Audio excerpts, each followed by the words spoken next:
दोस्त, कभी कभी मैं सोचता हूँ कि आखिर ये सियासत, ये हुकूमतें, ये सिस्टम, ये प्रशासन हमारी मासूम नस्लों से क्या उम्मीदें करती हैं। कभी कभी मैं सोचता हूँ, जब हमारे हाथ में शहनाई थमाई गई तो हम उस्ताद बिस्मिल्लाह खान बन गए। जब हमारे हाथ में सरोद थमाया गया तो हम उस्ताद अमजद अली खान बन गए। जब हमारे हाथ में तबला थमाया गया तो हम उस्ताद जाकिर हुसैन बन गए। याद करिए, जब हमारे हाथ में टेनिस का रैकेट पकड़ाया गया तो हमारी बेटियां सानिया बन गईं। याद करिए कि जब हमारे हाथ में क्रिकेट का बल्ला पकड़ाया गया तो हम यूसुफ पठान, इरफान पठान, मोहम्मद शमी और जहीर खान बन गए। याद करिए कि हमारे हाथ में जब म्यूजिक दिया गया तो हम इस देश को आस्कर दिलवाने वाले रहमान बन गए। आखिर क्या उम्मीद करते हैं आप हमसे? आपने हमारे हाथ में साइंस दिया तो हम इस देश को परमाणु संपन्न बनाने वाले कलाम बन गए। बात अब कहता हूं शमीम भाई, चूंकि हमें अव्वल रहने की आदत है, चूंकि हमें अव्वल रहने की आदत है चचा, तो हो सकता है कि पांव लड़खड़ाया हो तो हम हाजी मस्तान भी बन गए हो। बट इट्स अ ब्लैक, जिस तरह एक इंद्रधनुष होता है, स्पेक्ट्रम होता है, उसमें बहुत सारे रंग होते हैं। एक रंग काला भी होता है। ये हमारी जिंदगियों का काला रंग है। मैं सिस्टम से, प्रशासन से गुजारिश करता हूं कि हमारी मासूम नस्लों को उस काले रंग से मत पहचानिए। हमारी जिंदगियों के जो और खूबसूरत रंग हैं, हमें उससे पहचानिए। हम इस मुल्क की तरक्की में शाना बशाना आपके साथ खड़े हैं। हमें साथ लेकर के चल कर तो देखिए। मैं आखिरी बंद पढ़ता हूं इस नज़्म का। हम मुसलमान हैं, हम मुसलमान हैं। मेरा दर्द बोल रहा है। मैं बहुत रोया था इस नज़्म को कहते हुए, कई दिन तक बहुत उदास रहा इस नज़्म को कहते हुए। पढ़ते पढ़ते भी कभी कभी अंदर से बहुत टूट सा जाता हूँ कि हमें ये भी बोलना पड़ रहा है कि बुद्दों के लिए, मैं कदों के लिए, अपनी बेशर्मियों की हदों के लिए, अपनी बेशर्मियों की हदों के लिए, तुमने चाही अज़ानों पे पाबंदियां,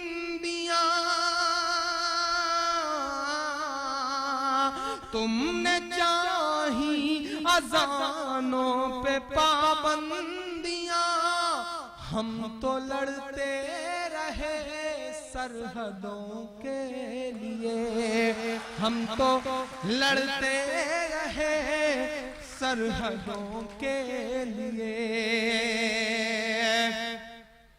कि कौम सोई है इसको जगाओगे तो।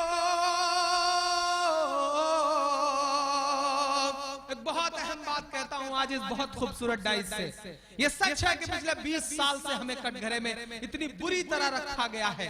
हमारी नस्लों का इतना बड़ा नुकसान किया गया है पिछले 20 साल में। बहुत प्लान करके, बहुत टारगेट करके इन फासिस्ट ताकतों ने बहुत प्लान करके हमारा नुकसान किया है। लेकिन इसका एक फायदा भी हुआ है नौजवान दोस्तों। इस फायदे के पहलू को जल्दी कोई नहीं समझेगा।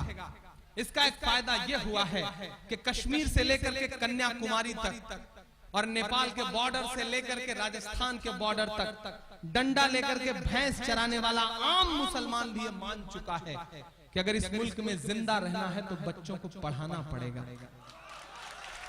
ये एहसास जागा है। दुनिया का कोई मुल्क, दुनिया का कोई सिस्टम परफेक्ट नहीं होता। मैं आपको दावत दे रहा हूं, दुनिया का कोई सिस्टम परफेक्ट नहीं होता। माइक पर खड़े होकर कितना भी कोसा जाए, कितनी भी गालियां दी जाएं, निजाम ऐसे नहीं बदलेगा। निजाम बदलना चाहते हो तो सिस्टम का हिस्सा बनो। तसव्वुर करो कि अगर एक थाने में तुम्हारे नाम का एक सिपाही आ जाता है तो थाने का निजाम बदल जाता है। जिस दिन तुम किसी जिले में कलेक्टर बन के बैठोगे, जिस दिन तुम किसी जिले में सुपरिंटेंडेंट ऑफ पुलिस बन के बैठोगे, उस दिन जिले का हाल क्या होगा। अगर इस मुल्क को सुधारना चाहते हो, अपना हक लेना चाहते हो तो ब्यूरोक्रेसी पे कब्जा करो। इसके अलावा कोई चारा नहीं है। इंजीनियरिंग पढ़ा लोगे बच्चों को, डॉक्टरेट पढ़ा लोगे बच्चों को, अपने बच्चों को बहुत बड़ा बिजनेसमैन बना दोगे, अरबपति बन जाओगे, तुम्हारा फायदा होगा, खुद का फायदा होगा। लेकिन अगर नस्लों का फायदा करना चाहते हो तो सिर्फ ब्यूरोक्रेसी पे कब्जा करो, पावर अपने हाथ में लो। और शमीम भाई, मैं आपको भी दावत देता हूं, बहुत बड़ा काम कर रहे हैं। एक काम ये भी शुरू करिए सिविल सर्विसेज के लिए, यानी कि IAS IPS की पढ़ाई के लिए, उसकी प्रिपरेशन के लिए, कोचिंग के लिए एक फ्री इंस्टीट्यूट डालिए। मैंने इलाहाबाद में डालने जा रहा हूं और मैं दावत देता हूं अपने नौजवान दोस्तों को। इसके अलावा कोई हल नहीं है इस मुल्क में। ग्रेजुएशन करने के बाद एक मुहिम बना लीजिए कि एक वक्त कम खाएंगे लेकिन IAS बन के दिखाएंगे, IPS बन के दिखाएंगे, ये कसम खाइए। और आज यहाँ से जाने के बाद मैं तुम्हें पूरी छूट देता हूँ। मैं मानता हूँ कि हमारी नई नस्लें थोड़ी सी बदमाश हैं, हमारी नई नस्लें थोड़ा सा हीरोगिरी में ज्यादा रहती हैं, शाहरुख, सलमान और आमिर की फैन ज्यादा हैं। इस बात पर हमारे बड़े बुजुर्ग चिढ़ते भी हैं, लेकिन फिर भी मैं तुम्हें छूट देता हूँ। जितना चाहो मस्ती करो, जितना चाहो घूमो फिरो, जिस तरह की चाहो टी शर्ट पहनो, जीन्स पहनो, लेकिन दो चीज जिंदगी में अहद कर लो, कुछ भी करो लेकिन अजान हो तो मस्जिद का रुख कर लो, जाओ नमाज पढ़ो, उसके बाद जो करना है करो, क्योंकि नमाज हर चीज से रोकती है, हर बुराई से रोकती है। एक दिन इंशाअल्लाह तमाम बुराइयां खत्म हो जाएंगी। और दूसरी एक बात अपने दिल के अंदर बैठा लो कि नहीं, बहुत हो चुका, बहुत झेल चुके हमारे बड़े बुजुर्ग, बहुत झेल चुके हमारे पुरखे। अब इंशाल्लाह हम पढ़ेंगे, हम सिस्टम का हिस्सा बनेंगे, हम पावर का हिस्सा बनेंगे, इंशाल्लाह हम ये करेंगे। अगली साल जब मैं यहाँ आऊं तो मैं उम्मीद करूं कि वो इंस्टीट्यूट शुरू रहेगा शमीम भाई। और आज ये आप बहुत बड़ा वेलफेयर ट्रस्ट चला रहे हैं। मैं बहुत छोटा सा शायर हूं, मेरी बड़ी छोटी सी औकात है, लेकिन मैं आज यहाँ घोषणा कर रहा हूं और ये बात कह रहा हूं कि इंशाल्लाह आज आप जब मिलिएगा प्रोग्राम के बाद तो मैं उस इंस्टीट्यूट के लिए अभी से अपनी तरफ से आपको 21,000 रुपए अभी से डोनेट कर रहा हूं, उसे रखिएगा और शुरुआत करिएगा इंशाल्लाह। एक मुहिम शुरू करिए। कौम सोई है इसको जगाओगे तो एक इशारा जगा देता है, एक झटका जगा देता है। मुझे लगता है कि एक बेजान लटकते हुए सूली पे जिस्म ने आपको भी कहीं ना कहीं झकझोरा है, बेदार किया है। तो जाग जाइए। अगर आप अदालतों में जज होते, अगर आप अदालतों में वकील होते तो शायद बात इतनी खराब न हो पाती। बनो, हिस्सा बनो। कौम सोई है इसको जगाओगे तो,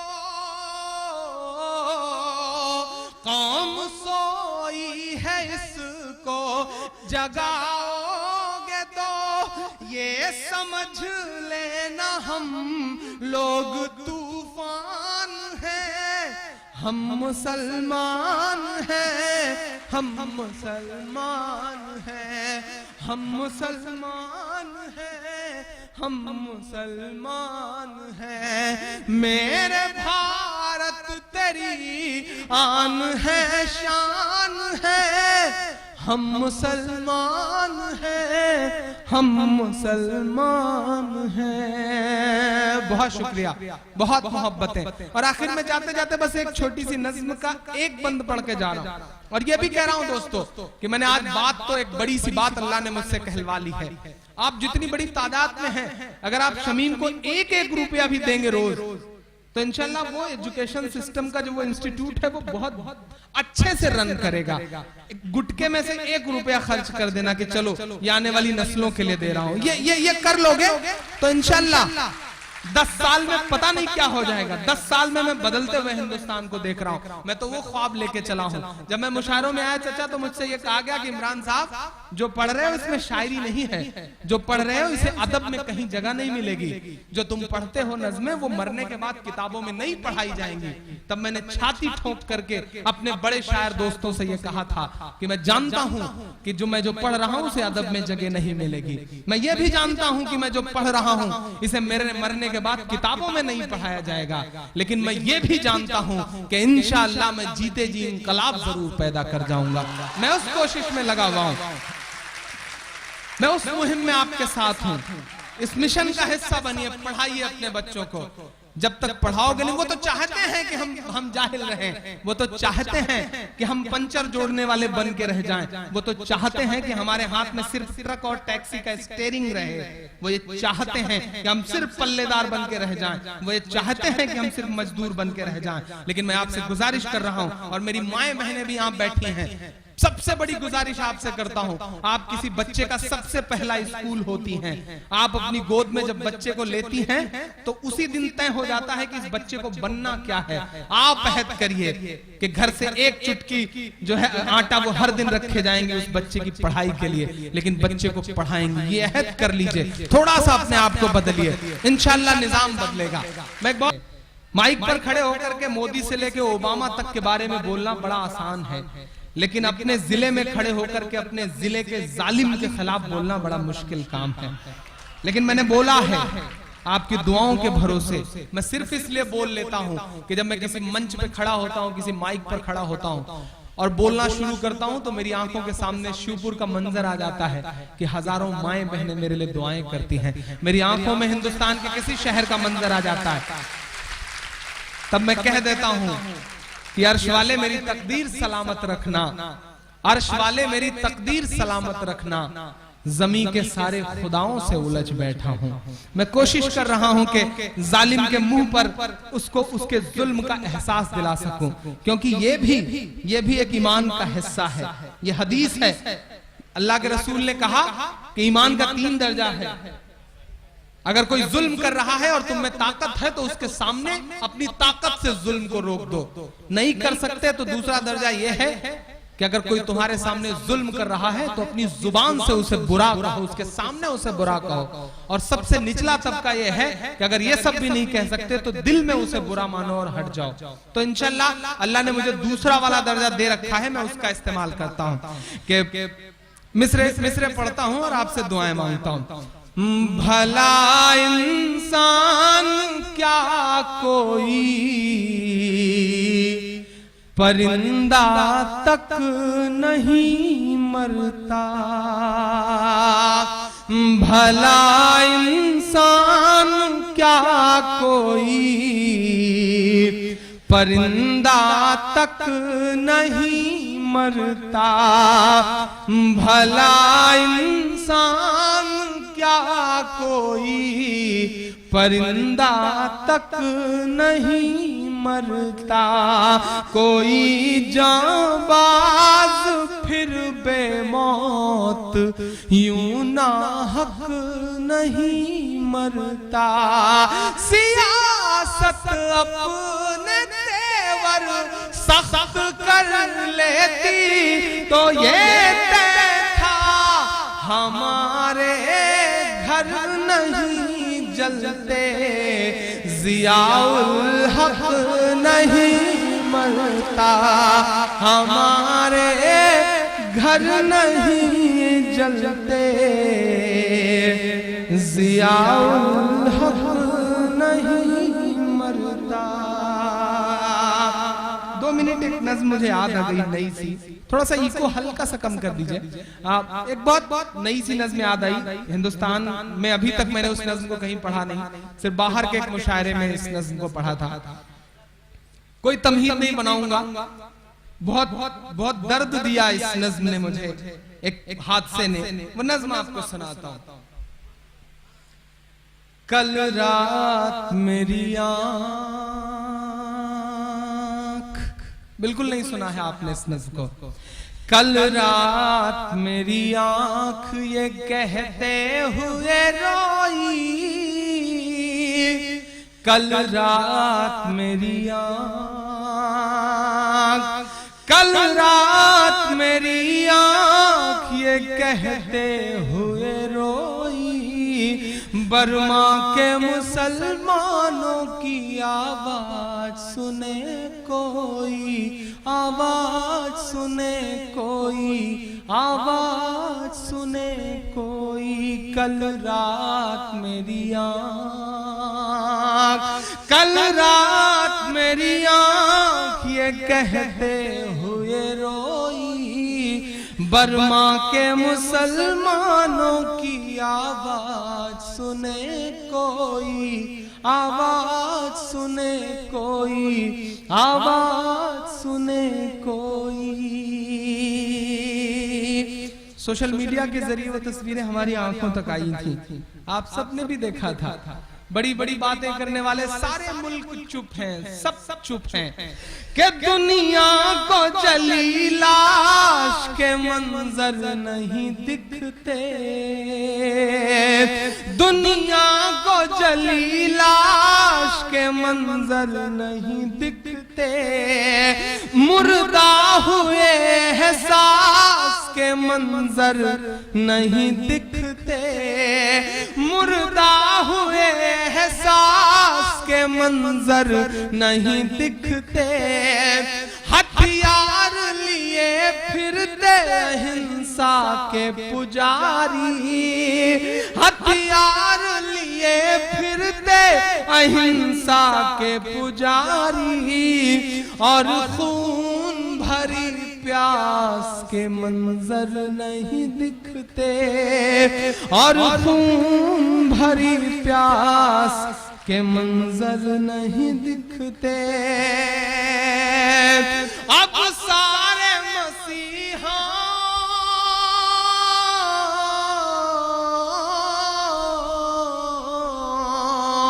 अब सारे मसीहाओं की गैरत कहाँ खोई, बर्मा के मुसलमानों की आवाज सुने कोई, आवाज सुने कोई, आवाज सुने कोई। तसव्वुर करिए, खबरें ऐसी थी साहब कि कश्ती में बिठा करके उतार दिया गया समंदर में, उस तरफ का कोई मुल्क लेने को तैयार नहीं, ना श्रीलंका लेने को तैयार है, ना बांग्लादेश लेने को तैयार है, ना पाकिस्तान लेने को तैयार है, कोई लेने को तैयार नहीं। महीनों महीने गुजर जा रहे हैं। मैं मिसरे पढ़ता हूँ, शायद शायर हूँ, अल्लाह ने बहुत हसास दिल दे रखा है। ये सब तस्वीरें बड़ी रुलाती रही मुझे। मैं बंद पढ़ता हूँ। बर्मा के मुसलमानों की आवाज सुने कोई, आवाज सुने कोई, आवाज सुने कोई, क्या कश्ती है समंदर है किनारा ही नहीं है, कश्ती है समंदर है किनारा ही नहीं है बेसरो सामान सहारा ही नहीं है बेसरो सामान सहारा ही नहीं है।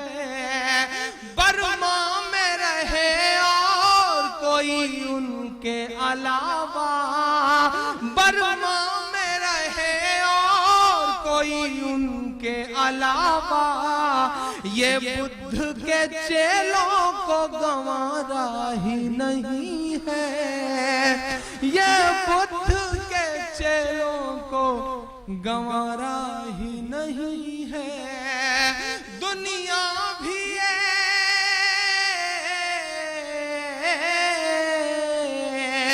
दुनिया भी ये नामर्द है, चुपचाप है सोई।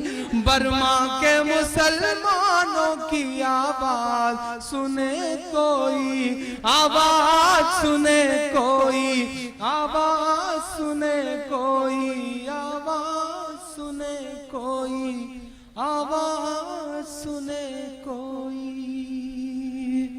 बहुत शुक्रिया, बहुत मोहब्बतें, बहुत सारा